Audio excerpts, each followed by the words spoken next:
sebelum kita mulakan modul-modul lain, kita ada beberapa modul yang saya kata tadi. Kita akan buat roket dahulu. Okey. Sekarang ni awak masing-masing dah ada ketua bulan.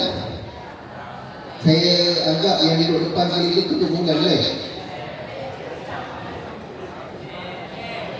Okey, kalau tak setuju dia ketua bulan tukar. Siapa yang nak ketua bulan duduk depan kali. Okey, ketua bulan di depan lah. Ketua kumpulan ni penting. Kenapa? Kejap lagi saya akan bagi satu task untuk ketua kumpulan untuk rekod dan juga mengarahkan. Okay, saya harap ketua kumpulan boleh mengarahkan kawan-kawan awak. Siapa yang rasa tak boleh mengarahkan kawan-kawan awak, jangan duduk jadi ketua kumpulan. Boleh? Boleh? Okey, alright. Alhamdulillah. Okey, hari ini kita akan start dengan buat roket. Kita tak nak bazir masa roket kita pertama. Okey. Untuk roket masing-masing satu bulan ada 2 botol.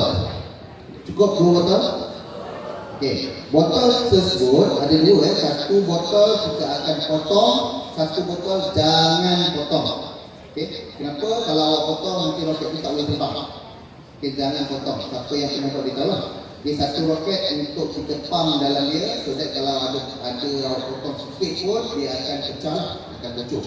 Okey, roket ni ada beberapa elemen penting dalam roket air. Kita akan ajar yang paling basic sekali.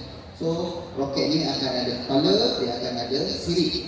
Sirip roket Kepala tu kalau tak cukup berat, roket awak akan terbang macam ni. Bila kita lancarkan dia terbang macam ni Kalau roket tu, kemudian belakang dia kita ada sirip. Sirip tu mestilah bentuk dia sama. Dan kalau awak buat 3, jarak antara sirip pun mesti sama. Jadi saya akan tunjuk roket. Boleh ambilkan roket saya ni tu? Belakang. Test. Okey. Jarak dia mesti sama, bentuk dia pun mesti sama. Kalau awak nak buat terlalu besar, tak boleh. Buat terlalu kecil pun tak boleh. Sebab hari ni kita bagi kertas nipis saja. So kertas nipis tu kalau terlalu besar dia akan goyang macam ni. Okey, dia akan tergegar. Bila dia tergegar, dia akan lost energy itu dan dia tak boleh terbang jauh. Jadi kalau awak nanti awak masukkan dengan roket roket awak sirip dia mesti tak bergegar. Kalau tak bergegar tu baru dia boleh pergi dengan lebih jauh lah. Okey, saya ada contoh di sini. Kita ada 4 sirip kalau awak perasan. 4 sirip. Okay, 1, 2, 3, 4. Jarak antara sirip pun mesti sama. Kalau tak sama dia akan terbang macam ni. Okey. Kalau depan tak betul, bawah atas tak betul, bawah pun tak betul, dia akan terbang macam ni. Terbang macam ni. Bila dia lancar, dia bercucuk. So, dia tak akan pergi jauh lah. Sebab konsep untuk roket ni, katakan awak nak terbang jauh, awak mesti kurangkan energi waste tersebut. Dia mesti kurangkan bila ada bergegar, bila ada kacau, bila ada aerodinamik dia tak betul, dia akan terbang dengan tak jauh sangat. Biasanya kalau pertandingan, pertandingan untuk roket ni ada 2 je. On target dan juga parachute kan. So hari ini kita akan buat dua-dua lah. Siapa yang belajar dua-dua tu kita akan buat belajar parachute dan juga belajar roket. Okey.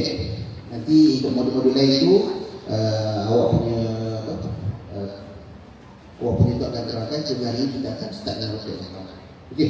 Alright. Ketua kumpulan minta datang ke atas. Okey. Ahli-ahli kumpulan lain, awak boleh ambil barang di belakang.